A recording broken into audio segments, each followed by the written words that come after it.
আসসালামু আলাইকুম দর্শক, কেমন আছেন সবাই? আশা করছি ভালো আছেন।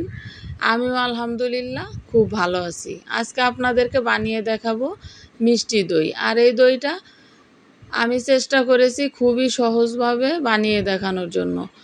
আপনারা যারা কখনোই দই বানাতে সফল হননি, তারা এই ভিডিওটি দেখার পর একবার বাসায় ট্রাই করুন। দেখবেন আপনাদের দইটাও একইভাবে সেট হয়ে যাবে।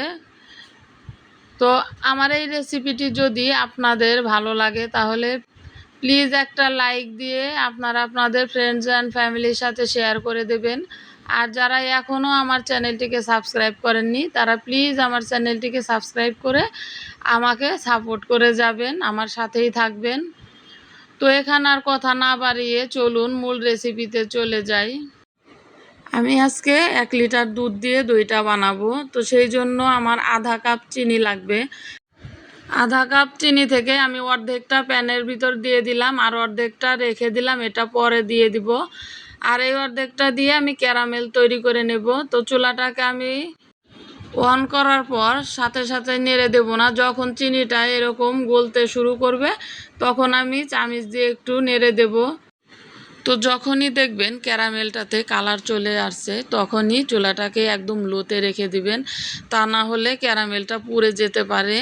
আর ক্যারামেলটা যদি পুড়ে যায় তাহলে দইটা খেতে ভালো লাগবে না, দইটা খেতে তিতা লাগবে।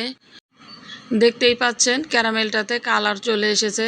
এবার আমি চুলাটাকে লো হিটে রেখে এখানে কিছুটা দুধ দিয়ে দেব। অল্প পরিমাণে দুধ দিয়ে ক্যারামেলটা যখন লিকুইড হয়ে যাবে তখন আমি পুরোটা দুধ দিয়ে দেব।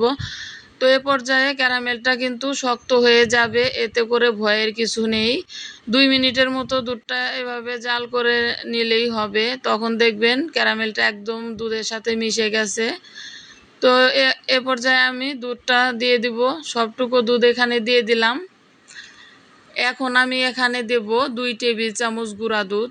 গুঁড়া দুধটা দিলে দইটা ভালো লাগে খেতে, সেই কারণে এখানে গুঁড়া দুধটা দিয়ে দিলাম। আর দুধটা অনেক ঘন হয়ে যাবে গুঁড়া দুধটা দেওয়ার পর।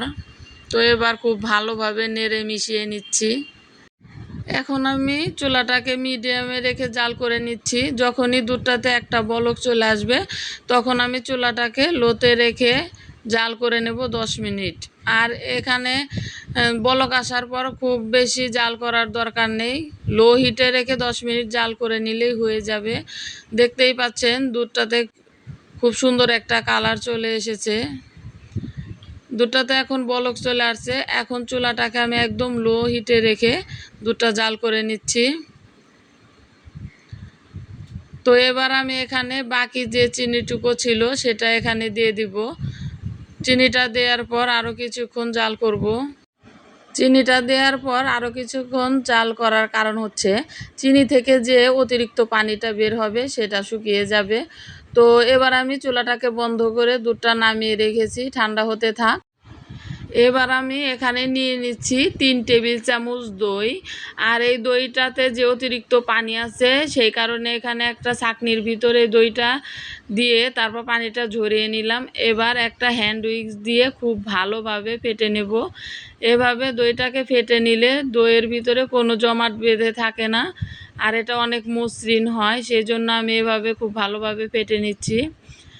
কিছুক্ষণ ফেটে নেওয়ার পর তারপরে এখানে আমি দিয়ে দিব অল্প পরিমাণে দুধ। আমি একটু দেখিয়ে দিচ্ছি, দুধটা যখন কুসুম গরম থাকবে ঠিক তখনই এখানে দুধটা দিয়ে দিব।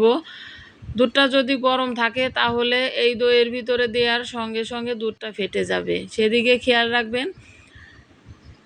এই দুধটা একদম ঠান্ডাও করা যাবে না, আবার একদম গরম থাকা অবস্থায়ও এখানে দেয়া যাবে না। যখন কুসুম কুসুম গরম থাকবে ঠিক তখনই এই দইটা এখানে দিয়ে দিতে হবে। তো দুধের ভিতরে আমি সম্পূর্ণ মিশ্রণটি দিয়ে দিলাম। এবার আমি খুব ভালোভাবে নেড়ে যে পাত্রে আমি দইটা সেট করব সে পাত্রে ঢেলে দেব। আমি আজকে মাটির পাত্রেই দইটা সেট করে নিচ্ছি। আপনারা চাইলে এখানে যে কোনো পাত্রে দইটা সেট করতে পারেন। 1 টাইমের গ্লাসে কিংবা প্লাস্টিকের বাটিতে বা কাচের বাটিতে যে কোনো পাত্রেই এই দইটা জমবে ইনশাল্লাহ। তো আমি এই বাটিগুলো 10 ঘন্টার জন্য গরম একটা জায়গাতে ঢেকে রেখে দেব। অবশ্যই খেয়াল রাখবেন 10 ঘন্টার জন্য গরম একটা জায়গায় রেখে দিতে হবে যেখানে বাতাস না ঢুকে। আপনারা কোনো গরম কাপড় দিয়ে বা ব্ল্যাঙ্কেট দিয়েও ঢেকে রাখতে পারেন। তো 12 ঘন্টা পর আমি দইটা নিয়ে আপনাদের সামনে ফিরে আসলাম। দেখতেই পাচ্ছেন দইটা কতটা পারফেক্ট হয়েছে। আপনারা একবার শুধু এই দইটা ট্রাই করেন, তারপর আমাকে কমেন্ট করে জানাবেন আপনাদের দইটা কেমন হলো। তো এতক্ষণ যারা আমার এই ভিডিওটি দেখেছেন তাদেরকে অসংখ্য ধন্যবাদ। আজকে এই ভিডিওটি আর বড় করব না, আজকের মতো এখানেই বিদায় নিব। সবাই খুব ভালো থাকবেন আর আমার জন্য বেশি বেশি দোয়া করবেন। আল্লাহ হাফেজ।